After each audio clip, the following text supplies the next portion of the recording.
गुरु के सुमिरन मात्र से नासत विघ्न अनंत, ताते सर्वारंभ में ध्यावत है सब संत। गुरु है बड़ा गोविंद से मन में देख विचार, हरि सिर जय तो बार बार, गुरु सिर जय तो पार, गुरु सिर जय तो पार। मेरे व्यावहारिक एवं पारमार्थिक जीवन के प्रबल प्रेरणा स्रोत परमाराध्य परम पूज्य सद्गुरुदेव जी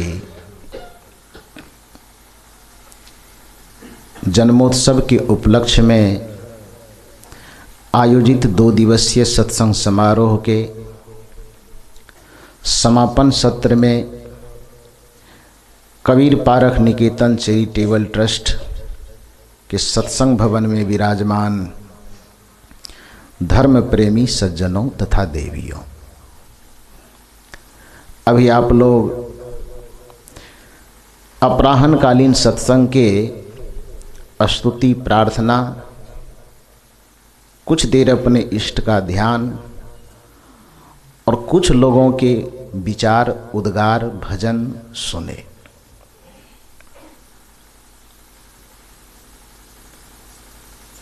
आप सबों के उद्गार को सुन करके मेरा मन यह बात मानने को आज तैयार हो गया कि हमारा जीवन सफल हो गया, क्योंकि एक गाय की विशेषता उसके रूप रंग से नहीं है, एक गाय की विशेषता उसके दूध देने से है। एक वृक्ष की विशेषता उसके डाल और पत्ते के घनेपन को देखने से नहीं है, वृक्ष की विशेषता उसके फल देने से है। मंदिर की विशेषता उसके बाहरी चमक दमक से नहीं है, बल्कि मंदिर की विशेषता उसके गर्भ में बैठे हुए देव प्रतिमा से होता है।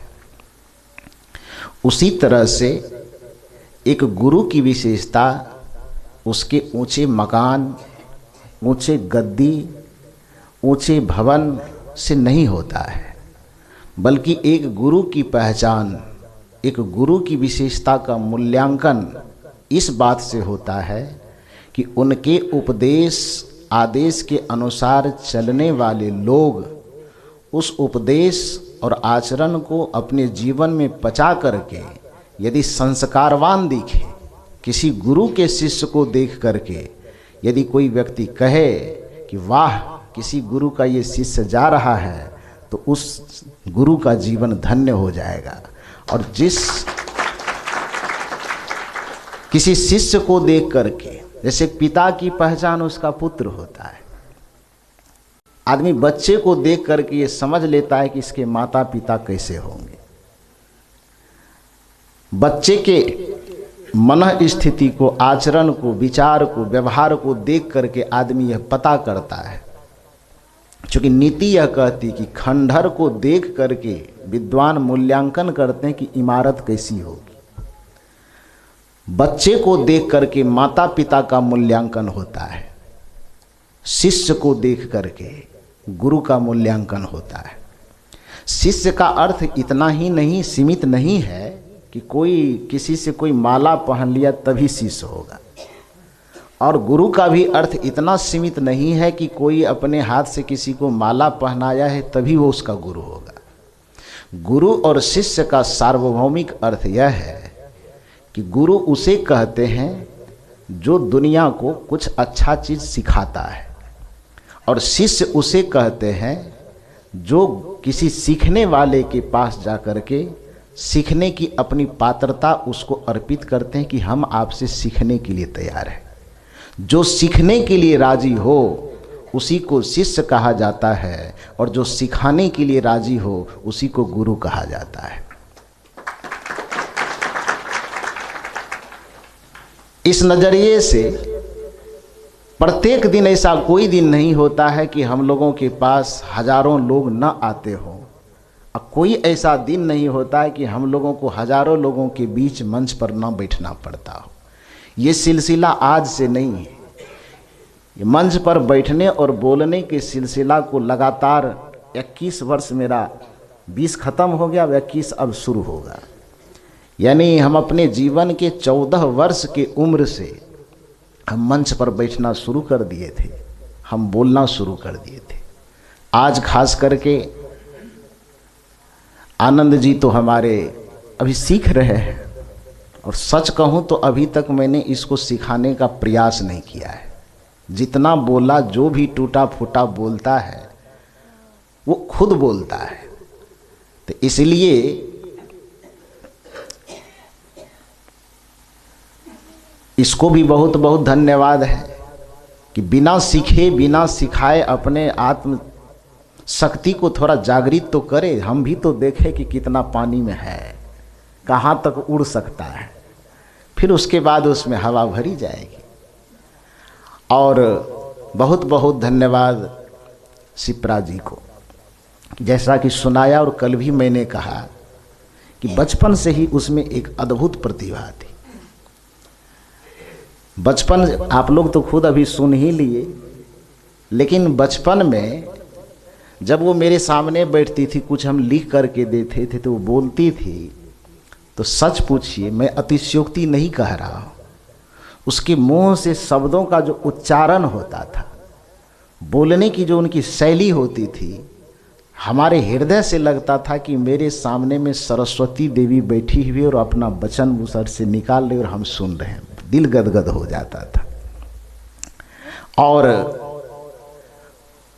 उस शिक्षा का जैसा कि उन्होंने वर्णन किया, जो शिक्षा, जो भी संस्कार उन्होंने ग्रहण किया, आज तक उसका पालन किया। संयोग से उसके पिताजी का इतना बड़ा योगदान है उन बच्चों के भी जीवन। हम लोग भी उनके सामने तो बच्चे ही थे, जब जाते थे तो उनके पिताजी गृहस्थ के वेश में थे, लेकिन वो हम लोगों के भी, मैंने कहा जैसा कि गुरु उसे कहते हैं जो सिखाते हैं। तो इस दृष्टिकोण से कहेंगे तो उनके पिताजी उन बच्चों के भी गुरु थे और हम लोगों के भी गुरु थे। इतने अच्छे अच्छे शिक्षा और संस्कार देते थे। लेकिन जैसा कि होता है कि लोग माता पिता के इतने दुलारे होते हैं कि बच्चे माता पिता से उतना सीख नहीं पाते हैं, दुलारेपन में टाल देता है बात को। लेकिन हमारे बात को शिप्रा इतना पचाई कि आज इस बात का गर्व है, और आप लोगों को भी गर्व होगा कि इतने समय में बैंक में भी नौकरी की हो, उसके बाद फिर वहाँ से हट गई। और सबसे बड़ी गर्व की बात यह है कि जिस स्कूल से पढ़ करके वो निकली, आज उसी स्कूल का टीचर बन करके उसमें पढ़ाती है। इसके लिए उसको बहुत बहुत धन्यवाद।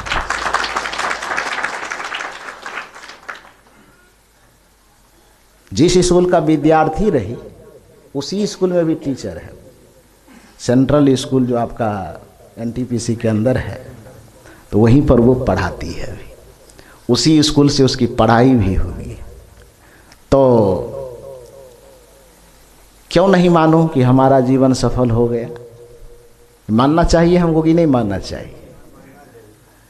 और आप लोग की इतनी मुस्कुराहट देखते हैं, आप लोगों का इतना लगन देखते हैं, क्यों नहीं लगेगा। आपके सामने में छोटी बच्ची अभी मौसम जी गाई, बोली। जिस समय आज से 5 या 6 साल कब मिली थी वो भी मुझे याद नहीं है। उस समय शायद किसी के सामने में खड़े होने के लिए भी इनको कहा जाता था, तो बढ़िया से खड़ा नहीं हो पाती थी। खड़ा होने के लिए कहा जाता था तो नज़र धरती के अंदर रहती थी, तो कभी उधर देखती थी, कभी उधर देखती थी। और आज भरी महफिल में, भरी सभा में, लोगों के सामने खड़े हो करके ऐसी ऐसी बेटियां कुछ 2 शब्द बोल पाती है। यदि मेरे शिक्षा, मेरे संस्कार का कुछ ऐसा प्रभाव है तो इस बात से मुझे अपने आप पे गर्व होता है कि मैंने जीवन में कुछ किया है, मुझे अच्छा लगता है। बहुत सारे और हैं बच्चे। अभी हमारे आदरणीय फौजी साहब जी कल सीधे आपके बीच में पंजाब से आए। साहब खड़े हो जाइए फौजी साहब, एक बार आप मास्क भी खोल लीजिए, आप ताली बजाइए एक बार इनके। बीएसएफ के जवान हैं, बैठा जाए। अभी इनके सुपुत्र का नाम परिज्वल कुमार है, उसको प्यार से प्रिंस कहते हैं हम लोग। 10 दिन 12 दिन पहले उसको उसके विद्यालय की तरफ से जम्मू कश्मीर भेजा गया था किसी प्रतियोगिता में। तो उसके साथ में शायद 15 या 16 विद्यार्थी थे, उतना याद नहीं, ऐसा ही कुछ होगा, 15-16 विद्यार्थी। तो जितने विद्यार्थी उसमें, पूरे देश स्तर पे वो प्रतियोगिता थी। देश के और विद्यालय से भी लोग आए होंगे, लेकिन यहाँ कहलगांव से लगभग 15-16 विद्यार्थी गए, उसमें एक यह भी था। सोचिए कबीर पारख निकेतन के संस्कार की कितनी बड़ी जीत है। सीखिए, जैसा कि शिप्रा जी ने अभी कहा कि आप तो सत्संग में आते ही हैं, लेकिन आप यदि अपने बच्चों में संस्कार देखना चाहते हैं, आप अपना भविष्य देखना चाहते हैं कि आप भी बूढ़े होंगे, बच्चे को जन्म इसी अभिलाषा से दिए हैं कि बच्चा बुढ़ापा आने पर हमारी सेवा करे, हमारा सम्मान करे, हमारा सत्कार करे। यदि इस भाव को, इस संस्कार को आप अपने बच्चे में भरना चाहते हैं तो शिप्रा जी के संदेश को याद रखिए कि आप सत्संग में आने से चूक जाइए, वो चलेगा, लेकिन अपने बच्चे को सत्संग में आने से रोकिए नहीं, उसको जबरदस्ती सत्संग में लाइए। क्योंकि सत्संग केवल आंख बंद करना नहीं सिखाता है, सत्संग आंख बंद करके भी जीना सिखाता है, और सत्संग दुनिया में आंख खोल करके कैसे जीना चाहिए यह भी सिखाता है। सत्संग अपने कल्याण के लिए भी रास्ता बताता है, साथ साथ यह सत्संग माता पिता परिवार समाज के बीच में किसका सम्मान, किसका आदर कैसे करते हुए जीना चाहिए, यह सत्संग वह रास्ता भी बताता है। सत्संग यदि बुद्ध बनाता है तो सत्संग श्रवण कुमार भी बनाता है। सत्संग यदि महावीर बनाता है तो यही सत्संग राम और कृष्ण भी बनाता है। जो राम अपने माता और पिता के आज्ञा के लिए राजगद्दी को ठुकरा करके जंगल को स्वीकार कर लेता है, तो उस राम के अंदर यदि त्याग की इस भावना को पैदा किसी ने किया तो वशिष्ठ और विश्वामित्र का सत्संग ही किया था। इसलिए माता पिता जो अपने बच्चों से जीवन के अंतिम क्षण में आदर पाना चाहते हैं तो अपने बच्चों को उसे सत्संग में लेकर के आना चाहिए। तो मैं कह रहा था कि वह प्रिंस मैंने परिज्वल कुमार 16 विद्यार्थी के साथ लगभग वो जम्मू कश्मीर गया। तो उनके घर से बातचीत हुई थी, मैंने कहा कि एक बार उससे मेरी भी बात करवाई, तो प्रिंस से मेरा भी बात करवाया, बातचीत हुई। उस बच्चे को इस सत्संग का, इस जगह का इतना प्रभाव है कि उसके साथ में जितने विद्यार्थी थे, शिक्षक थे, कल जैसा मैंने कहा था ना कि आदमी जरा सा दुबला पतला हो जाए तो क्या करता है, क्या करता है, नापता है। इसका इलाज कहाँ खोजता है मुरकटिया चौक पर। आज जितने पढ़े लिखे थोड़ा ढहलेल कैटेगरी के लोग हैं वो दूसरा कोई उपाय नहीं बताता, वही उपाय बताता है। ये 15-16 आदमी जो गए, चूँकि पढ़े लिखे होने से ही कोई आदमी समझदार और विद्वान नहीं होता है। शिक्षा का एक अलग क्षेत्र है, ज्ञान का एक अलग क्षेत्र है। उर्दू के एक शायर ने कहा है कि बड़े आलिम व फाजिल हैं, मगर विषयों के बस होकर उसी रास्ते से आ गुजरे जिधर नादान घिसते हैं। कि हम बहुत ज़्यादा पढ़े लिखे हैं, लेकिन यदि हमारा आचरण मूर्खों की तरह है तो हमारे पढ़े लिखे होने या न होने से ज़्यादा कोई फर्क नहीं पड़ता है। हम बहुत ज़्यादा पढ़े लिखे हैं, एक अनपढ़ आदमी भी खैनी रगड़ रहा है, हम PhD करके खैनी रगड़ रहे हैं, तो 35 साल जूता चप्पल घिस करके काहे पढ़ाई किए थे।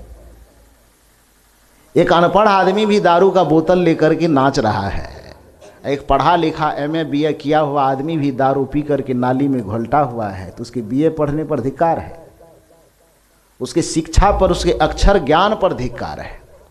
एक अनपढ़ आदमी भी अपशब्द का प्रयोग करके माता पिता कुल समाज का अपमान करते रहता है। एक पढ़ा लिखा आदमी भी यही आचरण करता है, यही दुर्व्यवहार करता है, इसी तरह से रो धो करके पीट पीट करके माथा पीट पीट करके जीता है।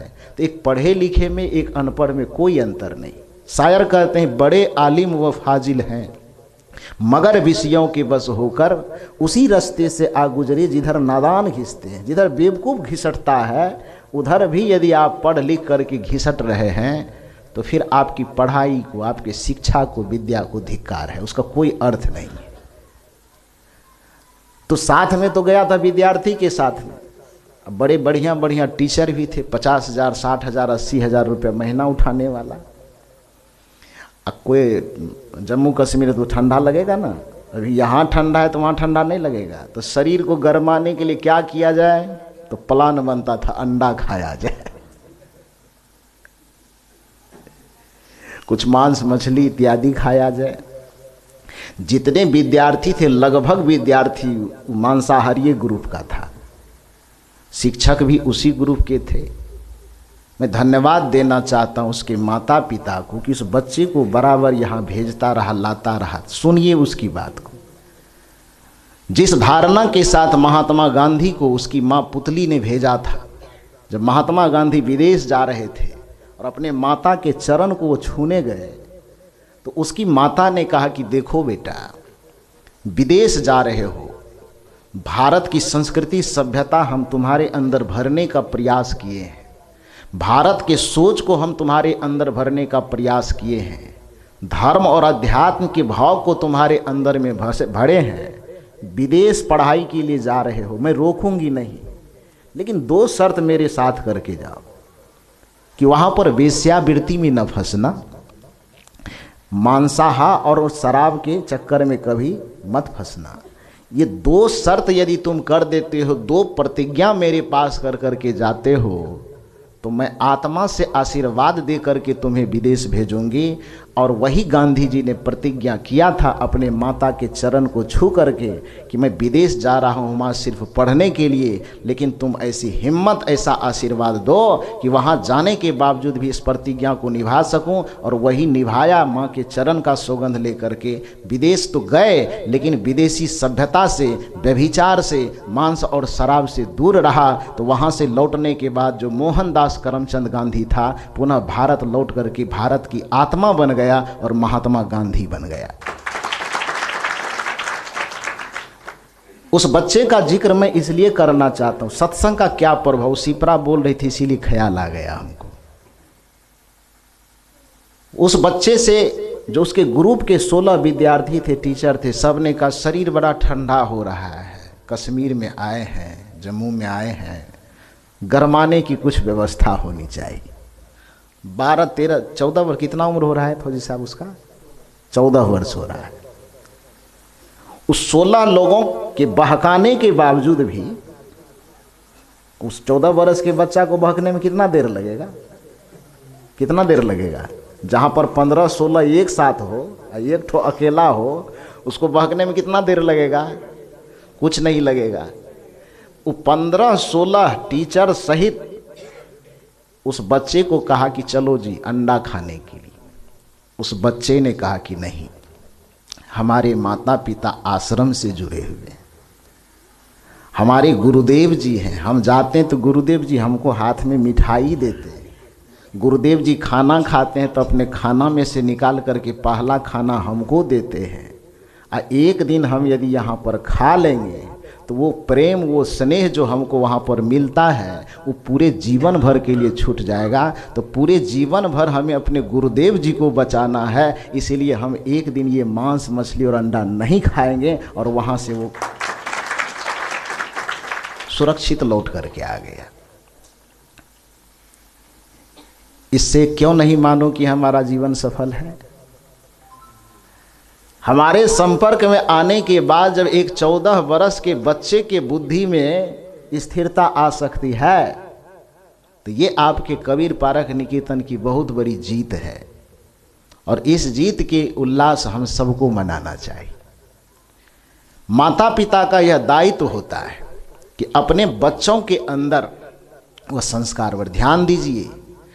बहुत सारी माता लोग शिकायत करती है जब हम जाते हैं, चूँकि ये प्रवचन में आज इसीलिए बोल पाया कि वो बोली उसी के भाव पर हम आगे बढ़ा रहे हैं बात को, और संदर्भ भी ऐसा ही जन्म दिवस के अवसर पर मना रहे हैं। तो कुछ ऐसा सुन करके जाइए आप कि आप भी अपने बच्चों पर शर्म से सर न झुका सकें, बल्कि आप यहाँ से कुछ ऐसा सुन करके जाइए और अपने जीवन में कुछ ऐसा बदलाव लाइए कि आपको भी अपने बच्चों पर सर उठा करके जीने का अधिकार मिले। अपने बच्चों का नाम सुन करके ये न कहना पड़े कि ये मेरा बच्चा नहीं है, बल्कि लोगों को ढिंढोरा पीट के बताना पड़े कि हाँ हाँ यही मेरा बच्चा है। ऐसा कुछ आपको मिलना चाहिए, वो सीख करके जाइए। माता लोग अक्सर शिकायत करती है, सैकड़ों दर्जनों परिवार के बीच में हम लोगों को जाने का मौका मिलता है। जाते हैं तो छोटे छोटे बच्चे के लिए माता शिकायत करती। बच्चा तो स्वभाव से चंचल होता ही है, तो उसकी चंचलता को देख करके माता लोग परेशान ज़्यादा होती है। पिता लोग थोड़ा कम परेशान होते हैं, माँ ज़्यादा परेशान होती है। एक बार की बात है, गोड्डा जिला में मेरा कार्यक्रम चल रहा था, तो एक माता जी उधर से आई और उसने कहा कि बाबा इस बच्चे को साथ लेके जाइए। तो हम कहे कि हकीकत में कह रही हो कि ऐसे कह रही हो? तो जब हकीकत का नाम लिए तो थोड़ा मुंह उधर घुमा लिया। हम लोगों का भी मन कभी कभी टेवता है, लोग कह देती है लेके जाइए, सचमुच में उसको लेके यदि चलने लगेंगे तो टांग हाथ सब पकड़ के खींच लेगा छोड़ेगा नहीं। विवेकानंद सबको पसंद है, लेकिन मेरा बच्चा विवेकानंद बने यह किसी को पसंद नहीं है। दयानंद सबको पसंद है, बुद्ध सबको पसंद है, महावीर सबको पसंद है, लेकिन मेरा बच्चा बुद्ध महावीर कबीर बने ये किसी को पसंद नहीं। ये चीज़ तो हम अपने माँ से भी देखी, यही बात हम माँ को कहे थे। मेरी माँ जब दीक्षित थी 14 अपने वो अविवाहित जीवन से 14 वर्ष की उम्र से मेरी माँ सदग्रंथों को पढ़ती थी, गीता पढ़ती थी, रामायण पढ़ती थी, बीजक पढ़ती थी। तो जब मैं साधु बनने निकला और माँ जब रोने लगी तो समझाए तो बहुत कुछ समझाए, लेकिन अंतिम इसी पॉइंट पर उसको हम हराए थे। माँ को मैंने कहा कि आप रामायण क्यों पढ़ती हो, आप गीता क्यों पढ़ती हो, विवेकानंद को पसंद क्यों करती हो, दयानंद बुद्ध महावीर को पसंद क्यों करती हो? तो उन्होंने कहा कि वो बड़ी महान व्यक्ति है, बहुत महान आत्मा है। तो मैंने कहा कि उसके भी माँ बाप इसी तरह टांग पकड़ के खींच लिए होते तो तुम उसको महान कैसे कहती? आखिर कोई तो होना चाहिए, सब नहीं छोड़े, लेकिन कोई तो उस श्रेणी में होना चाहिए। आखिर बुद्ध भी किसी का बेटा होगा, महावीर भी किसी का बेटा होगा, कबीर भी किसी के बेटा होंगे, विवेकानंद भी किसी के बेटा होंगे। तो ऐसे बहुत सारे 2 साल से समझाते समझाते हम थक गए थे। अंतिम पॉइंट यही था मेरा कि आप आखिर राम को, कृष्ण को, बुद्ध को, महावीर को, कबीर को, दयानंद को, विवेकानंद को, लाओ त्से को, सुकरात को, कन्फ्यूशियस को, डेकार्ट को क्यों पसंद करती हो? तो उन्होंने कहा कि चूंकि वो महान है, तो मैंने कहा वही महान बनने की कोशिश हम कर रहे हैं, तो मेरा पैर पकड़ के क्यों खींच रही हो? माँ कहे कि अब हम तुमसे जीत नहीं पाएंगे, जाओ बढ़िया से अपना काम करो, छोड़ दे। तो बच्चे का स्वभाव चंचल होता है, उस चंचल स्वभाव में माँ कह देती है कि बच्चे को ले जाए, लेकिन छोड़ना नहीं चाहती। तो एक माँ आई, बहुत पुरानी घटना है, गोड्डा जिला में कार्यक्रम चल रहा था। एक माँ अपने बच्चे का हाथ पकड़ते आई, माथा ठोक दीजिए। मैंने कहा क्या हुआ? कहा बहुत शैतान है। मैंने उस माता से कहा देखो, खास करके माँ के हृदय से निकला हुआ शब्द जो बच्चे के प्रति होता है, यदि जो उद्गार निकले तो उसके लिए वरदान बन जाता है, और यदि क्रोध में कोई गाली निकले, अपशब्द निकले तो उसके लिए अभिशाप बन जाता है। इसलिए खास करके माँ को अपने बच्चे के प्रति अपशब्द का प्रयोग नहीं करना चाहिए। दूसरा लोग करे तो ठीक है, चलेगा थोड़ा देर के लिए, लेकिन माँ का जुड़ाव, इस संसार में एक बच्चे का जुड़ाव पिता से नहीं होता है, बच्चे का जुड़ाव माँ से होता है।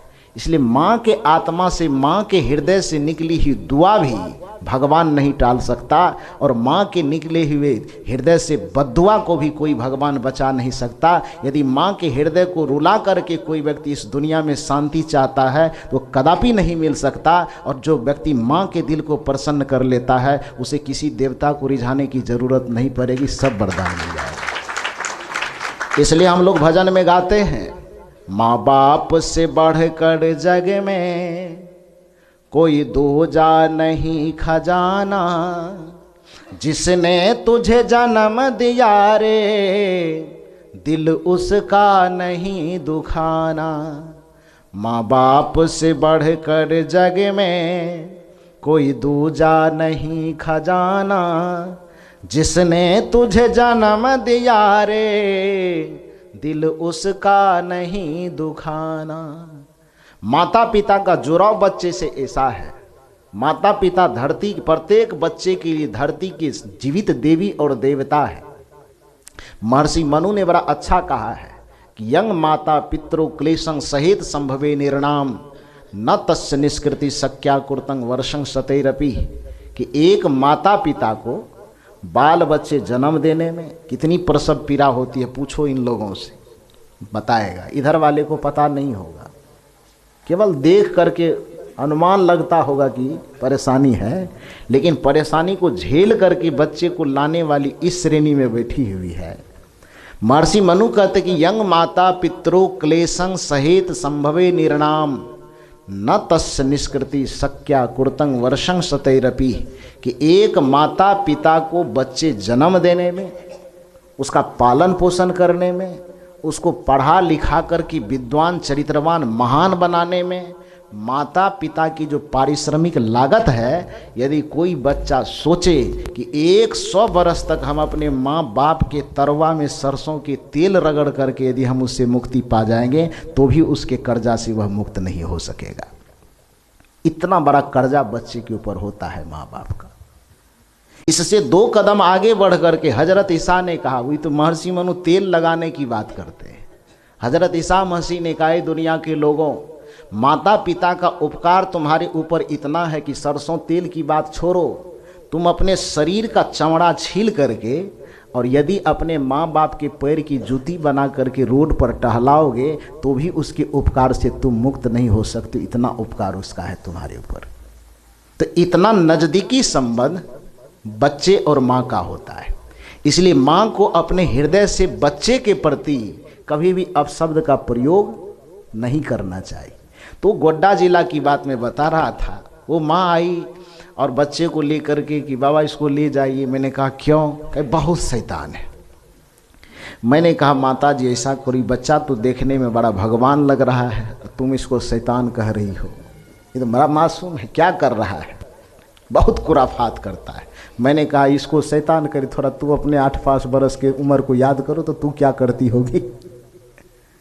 ये बच्चा को आज शैतान कह रहे हो, ये 5 बरस का 4 बरस का बच्चा है। थोड़ा सोच करके देखो कि जिस समय तू 3-4 बरस की होगी उस समय क्या करती होगी। भगवान बुद्ध की तरफ बैठ के ध्यान कर रहे थे आप लोग? क्या भगवान बुद्ध की तरफ बैठ के ध्यान कर रहे थे? नहीं कर रहे थे। जो हरकत वो बच्चा कर रहा है वही हरकत कर रहे थे। तो मैंने कहा कि आप भी उस समय में उस उम्र में होंगे तो वही करते होंगे, इसलिए बच्चे को शैतान मत कहो। तो उस माता जी ने थोड़ा झिझकते हुए कहा, बाबा आप समझते नहीं हैं, अरे केवल हरपटिया जैसा करे तो ये बात समझ में आती है। इसको शैतान कहने के पीछे वजह यह भी है कि 4 वर्ष की उम्र में पान जर्दा खाता है। तब हम कपार नोचने लगे।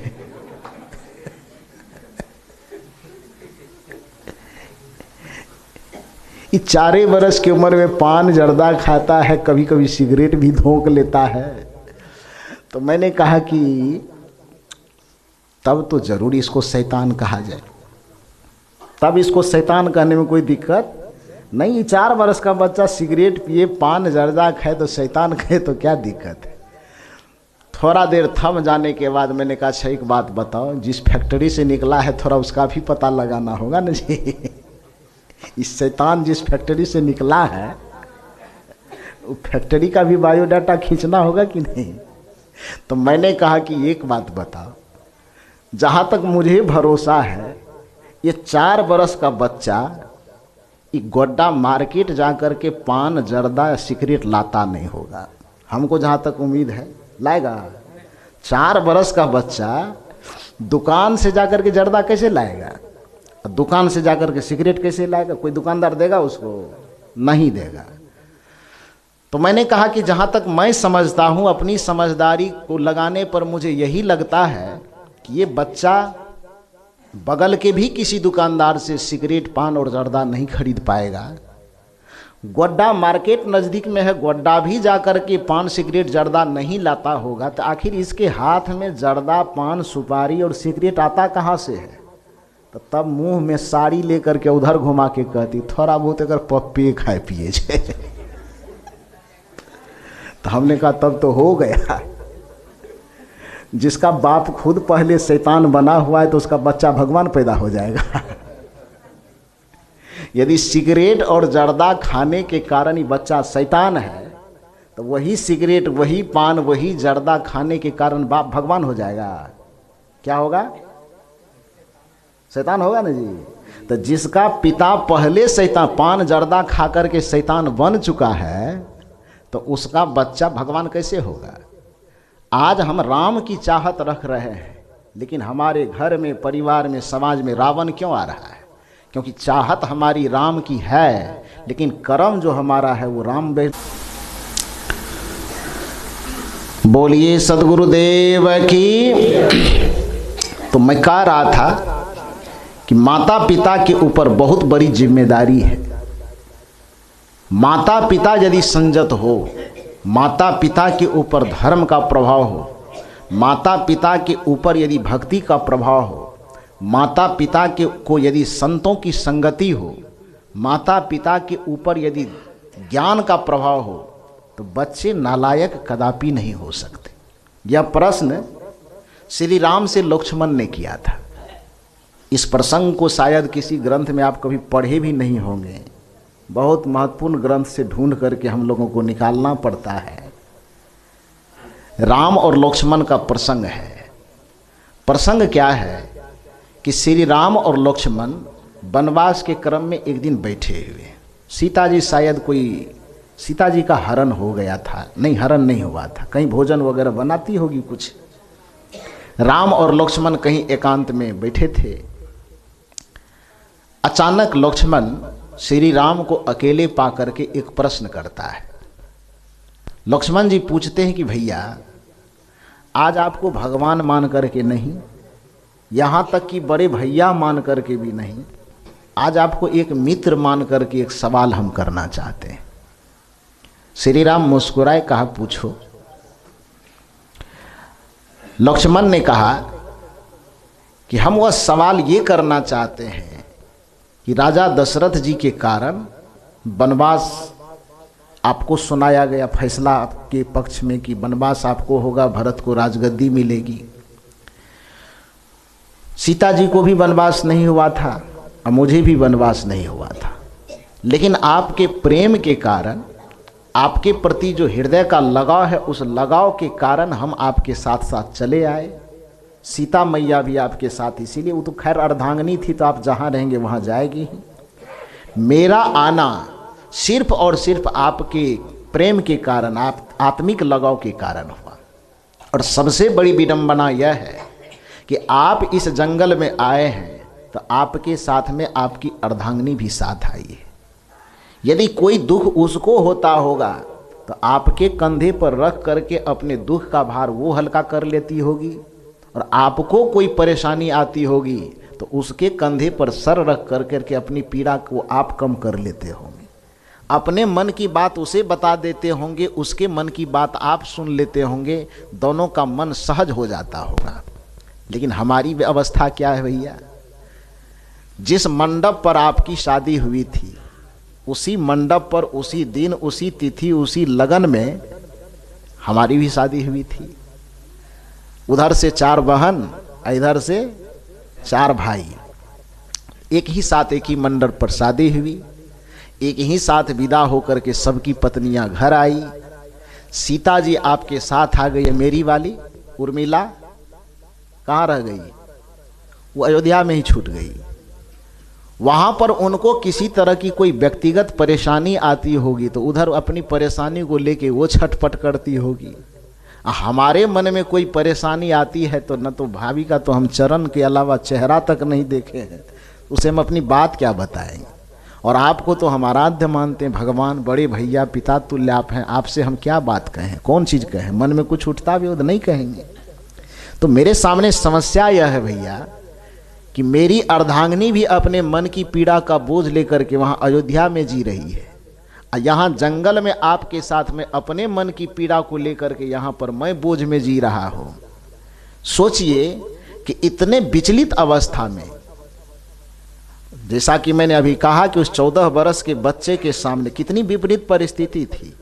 घर में माता पिता के पास नहीं था, वो परदेश जम्मू कश्मीर में, उनके साथ के जितने सारे लोग थे सब दबाव दे रहे हैं कि ये खाओ, और वो बच्चा कह रहा है कि नहीं हम भूखे रह जाएंगे लेकिन ये नहीं खाएंगे। विपरीत परिस्थिति है।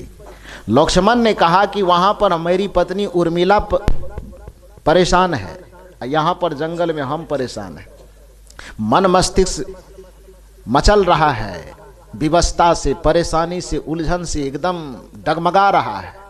ऐसे डगमगाने की स्थिति में भैया मैं प्रश्न करता हूँ, मेरा क्या, मेरा जैसा हाल यदि संसार में और किसी का होगा कि बहुत परिस्थिति से घिरा हो, विवशता से घिरा हो, चित्त उद्विग्न हो, दुख से, पीड़ा से, संकट से, परेशानी से, समस्या से मन एकदम उलझा हुआ हो, और ऐसी परिस्थिति में यदि एक बहकने का अनुकूल वातावरण आ जाए, वो वातावरण कैसा हो?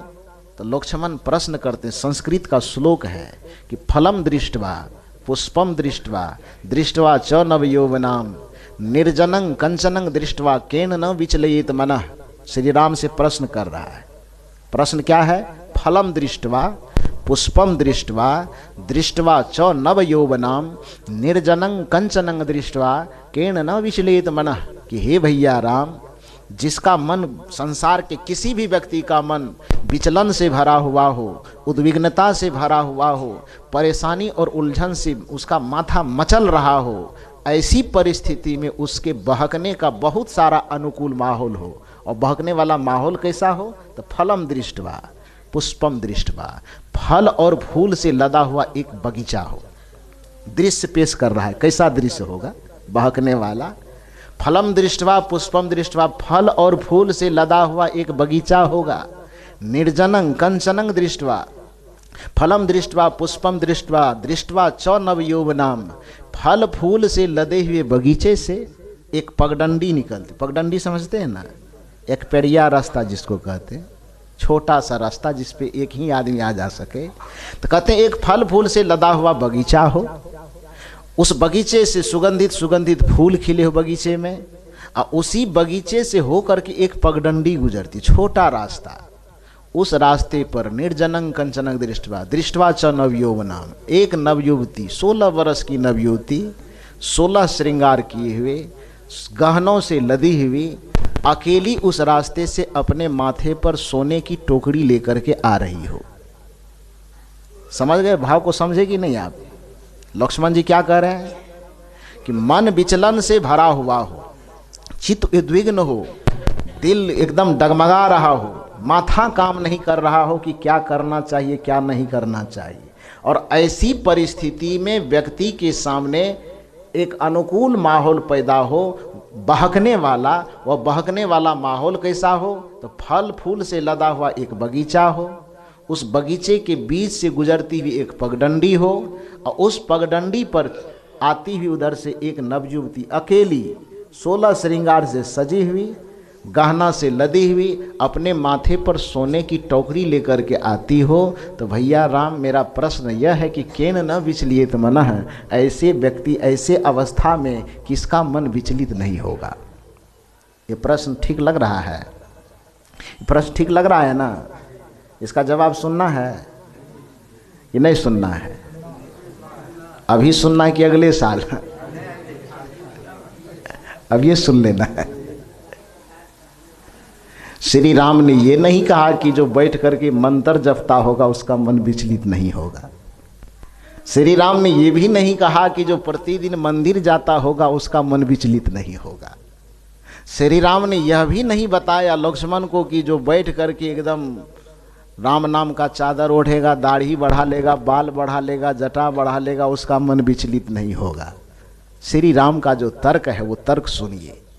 श्री राम कहते हैं कि हे भैया लक्ष्मण, तुम जो यह प्रश्न किए हो, यह प्रश्न केवल तुम्हारा नहीं है, यह प्रश्न पूरे संसार का है, और तुमको जो मैं उत्तर दूंगा वो संकुचित उत्तर नहीं दूंगा, इतना सार्वभौमिक उत्तर दूंगा जो सबके लिए सर्वग्राही हो। किसी मत पंथ की बात नहीं, किसी संप्रदाय और मजहब की बात नहीं, सार्वदेशिक और सार्वभौमिक बात कहते हुए श्री राम जी कहते हैं कि माता पतिव्रता जैसे। सुनिए श्री राम जी उत्तर क्या दे रहे हैं।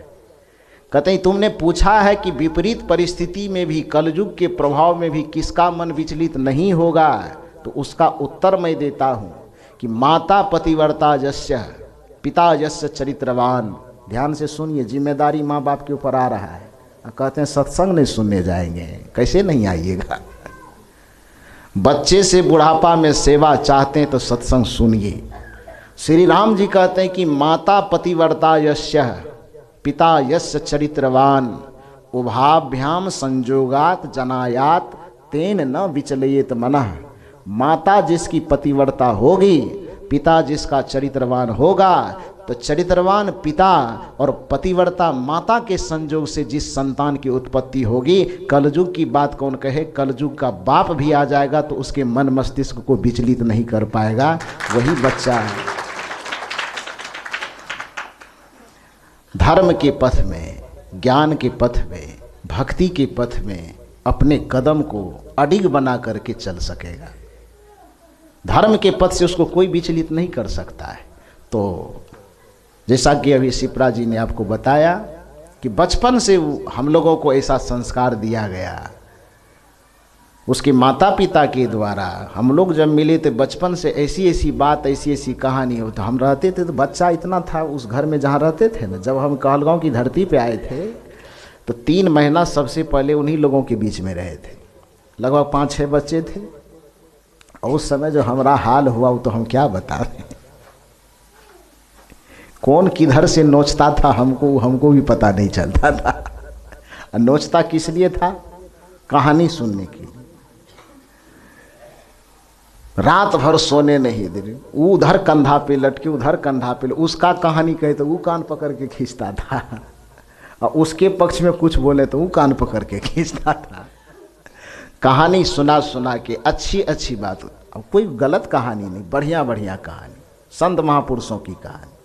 और जैसा कि उन्होंने कहा, वाकई में सदगुरु की क्या कृपा होगी मेरे ऊपर, ये मुझे भी पता नहीं। हमें इस बात का पता नहीं है कि हमारे अंदर क्या है, ये खुद मुझे भी पता नहीं। बचपन से 14 वर्ष की उम्र से मैंने कहा कि शर्ट फुल पैंट पहने थे, प्रवचन करने के लिए हम सीखे नहीं हैं, न हम गाने के लिए सीखे हैं, न हम बजाने के लिए सीखे हैं, न हम लिखने के लिए सीखे हैं।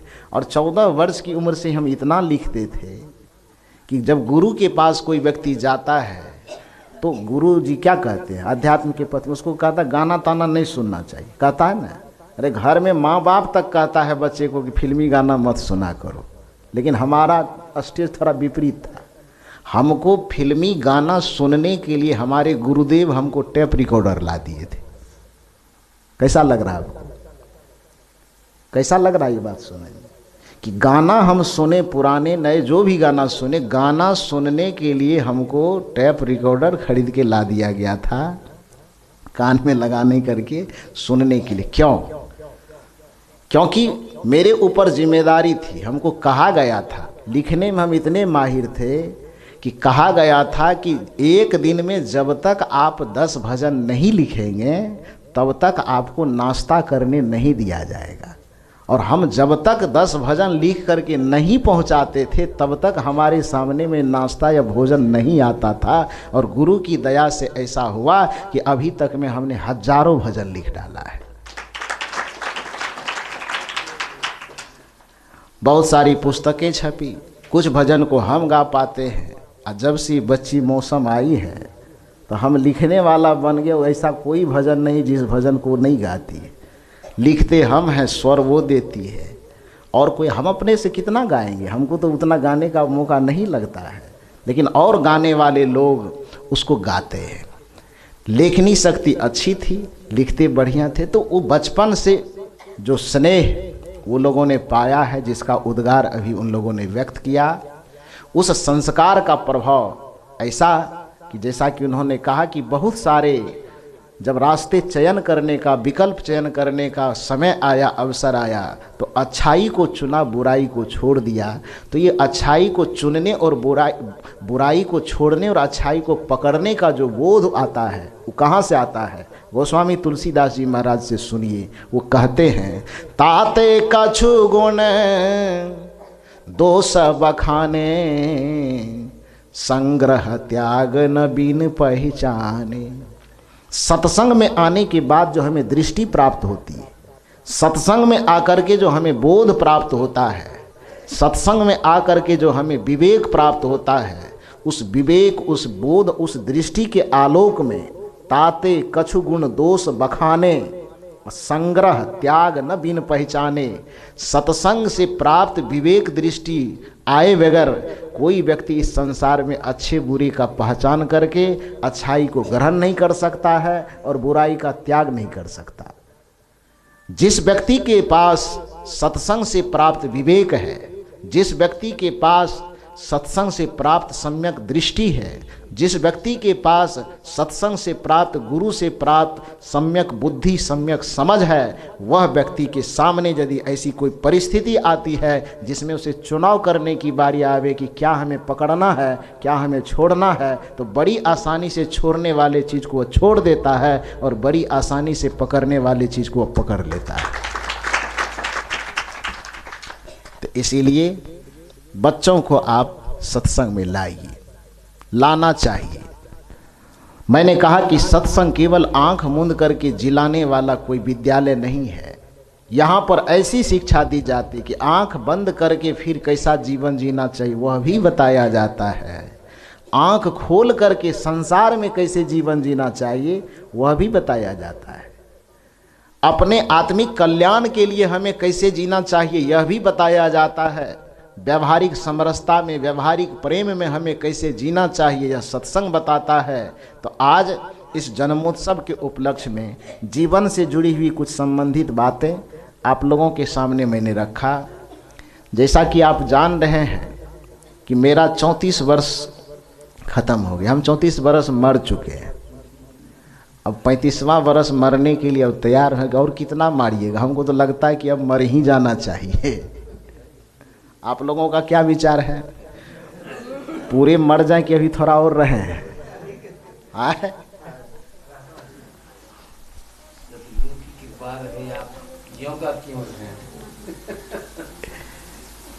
क्या विचार है आप लोगों का? चले जाना है? नहीं जाना है, अभी रुकना है। अच्छा ठीक है। तो आप लोगों की शुभकामना हो। सद्गुरु यदि हमसे कुछ अच्छा करवाना चाहते होंगे, आप लोगों का स्नेह यदि हमसे बना रहेगा, जुड़ा रहेगा, शुभकामना बनी रहेगी, शुभकामनाएं जुड़ी रहेगी, तो निश्चित है कि हमारा स्वास्थ्य भी ठीक ही रहेगा, हम भी ठीक ही रहेंगे। इसी तरह से मुस्कुराते हुए आप भी मिलेंगे, हम भी मिलेंगे। कल जो आप लोगों ने सत्संग सुना, वो मेरे जन्मदिन के उपलक्ष्य में आपने सुना, लेकिन आज बहुत बड़ा राज छुपाया गया है आपसे। लेकिन इसमें कुछ लोग ऐसे हैं जो इस राज को जान रहे हैं। कल ऐसा है, अब विधि का जो विधान कहिए कि संजय जी उम्र में हमसे बड़े हैं, लेकिन जन्मदिन जो पड़ता है वो हिसाब से ठीक है, एक दिन आगे में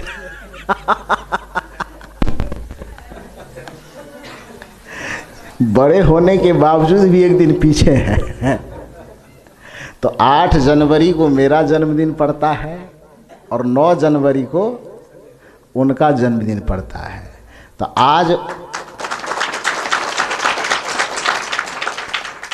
वो अपने जीवन के 39 वर्ष वो पूरे कर चुके हैं और आज उनका 40वां वर्ष पे पहला कदम रखाया है। आज उनका 40वां जन्मदिवस है।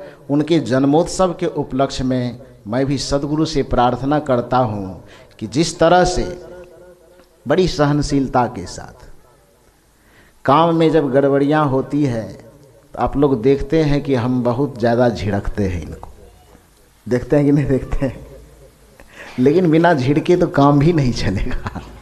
चलेगा, उसमें कोई द्वेष नहीं होता है। बहुत सारे लोगों को देखने में ये लगता होगा पता नहीं दुश्मनी होगा क्या, कैसे होगा, नहीं होगा। वो दुश्मनी नहीं होता है। लेकिन कहने का अर्थ ये है, सबसे बड़ी बात है कि इनकी सहनशीलता सीखने लायक है, इनकी कर्मठता सीखने लायक। ये अपने कमरे में एक वाक्य लिख करके अपने से लिख करके रखे थे, कुछ भी करो मगर बैठे मत रहो। वो लिख के रखे थे, देखे थे ना आप लोग, शायद अभी भी होगा, कुछ भी करो मगर बैठे मत रहो। तो वो वाक्य पता नहीं कैसे लिखे होंगे, क्या सोच के लिखे होंगे तो ये जाने। लेकिन आश्रम में जितने व्यक्ति आए मेरे प्रवचन उनको याद होगा कि नहीं होगा, इनकी जो लिखी वो दीवार पे वो पंक्ति है, जो भी जाता है। हम आपके आश्रम गए थे, एक बहुत बढ़िया बात सीखे थे। क्या सीखे थे भाई? हम सोचते हैं कि कुछ हमारा प्रवचन के बड़ाई करेगा, हमारा मन फूल के कुप्पा हो जाता है। वाह, कहेगा कि आप बहुत बढ़िया प्रवचन किए, गदगद हो जाएंगे हम। कि आपके आश्रम गए थे, खाना भी बढ़िया खाए थे, आपके आश्रम से एक बात सीख के आए, हम तैयार रहते कि कुछ कहे कि आप ही से सीखे थे। लेकिन हमारा वाला बात नहीं बोलता है। बोलता है कि आपके आश्रम गए थे तो एक कमरे में जब गए तो दीवार पे लिखा हुआ था, कुछ भी करो मगर बैठे मत रहो। हम कपार नोचने धत तेरी का।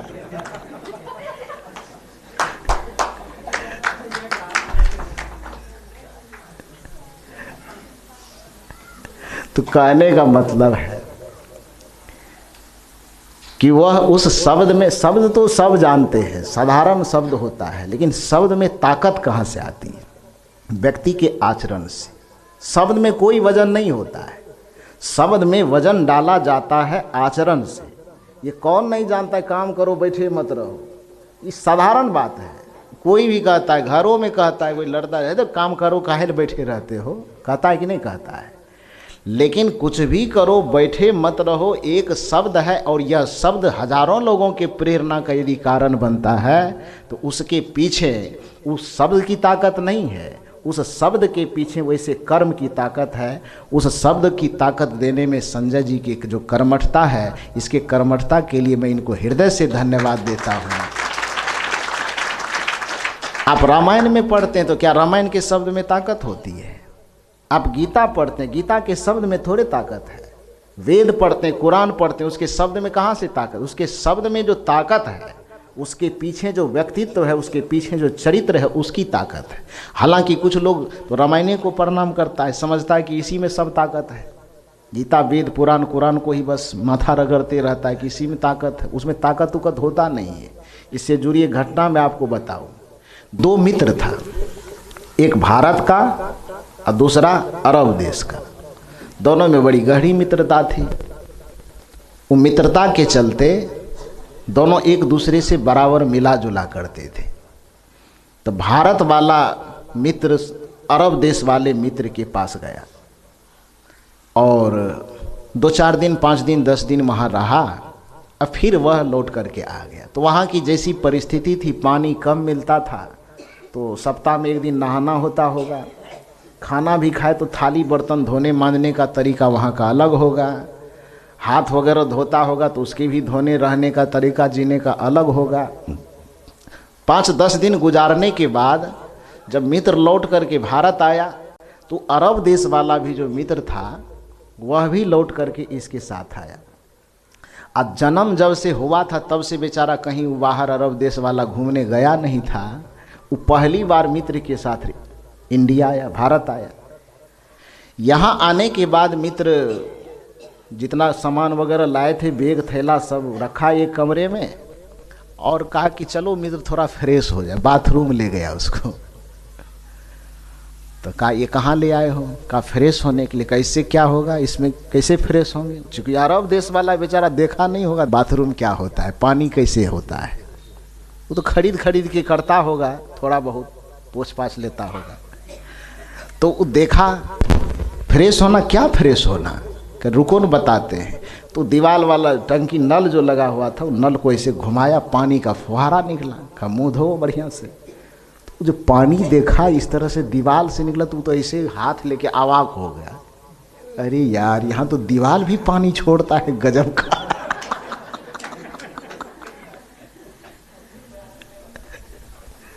तो दौड़ करके जब उसको बंद करने के लिए कहा, क्या? अरे बंद करो, इतना पानी बर्बाद मत करो भाई। तो भारत वाला कहे कि बर्बाद क्या करना है यार, पानी क्या है, पानी तो जितना यूज करना है करो। कि बस ऐसा है। तो प्लान बना के आया था कि भारत जा रहे हैं तो ताजमहल देखेंगे, लाल किला देखेंगे, लोकसभा भवन देखेंगे, मतलब बहुत सारा चीज़ भारत में देखेंगे। लेकिन यहाँ आने के बाद पहला चीज़ बेचारा पानी देख लिया, उसमें भी दीवार से निकलने वाला टंकी देख लिया। आश्चर्य उसको लगे कि बताओ भारत कैसा देश है, यहाँ का दीवार भी पानी छोड़ता है। तो उसने कहा कि भाई ऐसा है, जब पानी की इतनी सुंदर व्यवस्था है, बाप दादा नाना सब जन्म बीत गया, इतना पानी कभी देखे नहीं थे, तो अब आगरा देखना कैंसिल, लाल किला देखना कैंसिल, जो भी लिस्ट बनाए हैं घूमने फिरने के लिए सब कैंसिल। खाना खिला दो, रात में सोने के अलावा खाने के अलावा जितना वक्त मिलेगा हमको बाथरूम में बंद कर दो। पानी चलाते रहेंगे, उछलते रहेंगे, नहाते रहेंगे, गधा जन्म छूट जाएगा नहाते नहाते।